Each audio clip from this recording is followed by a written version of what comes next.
As per the lunar calendar of Chinese இந்த மாசம் பேயெல்லாம் நம்ம வாழ்ந்துட்டு இருக்க இந்த உலகத்துக்குள்ள வரப்போகுது. எங்க இருந்தானே கேக்குறீங்க? கீழே இருக்க அண்டர் கிரவுண்ட் வேர்ல்ட்ல இருந்தா வரப்போகுது. கேட்ஸ் ஆஃப் ஹெல்ல இருந்து எல்லா பேயும் வெளியே வரப்போகுது. அந்த உலகத்துல இருக்கும்போது அதுக்கு பிடிச்ச சாப்பாடு ட்ரிங்க் அதெல்லாம் எதுவுமே குடிச்சிருக்காதுன்றனால இவங்களே ஆஃபர் பண்றாங்க. அப்பதான் அது நம்மள எதுவுமே பண்ணாதுன்றதுக்காக.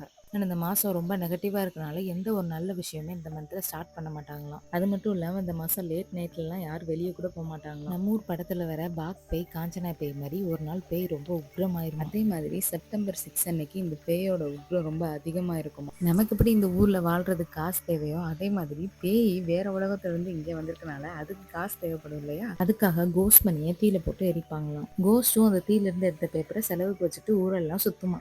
அதாவது மூட நம்பிக்கையாவே இருந்தா கூட அதை எவ்வளவு ஜாலியா ஃபன்னா பேப்பரை போட்டு எரிச்சு போகி பண்டிகை மாதிரி கொண்டாடிக்கிட்டு இருக்காங்க பாத்தீங்களா? எனக்கு இது பார்க்கும்போது ரொம்ப இன்ட்ரெஸ்டிங்கா இருந்துச்சு. உங்களுக்கு இன்ட்ரெஸ்டிங்கா இருந்துச்சுன்னா நம்ம சேனலை சப்ஸ்கிரைப் பண்ணிட்டு போங்க. பாய்.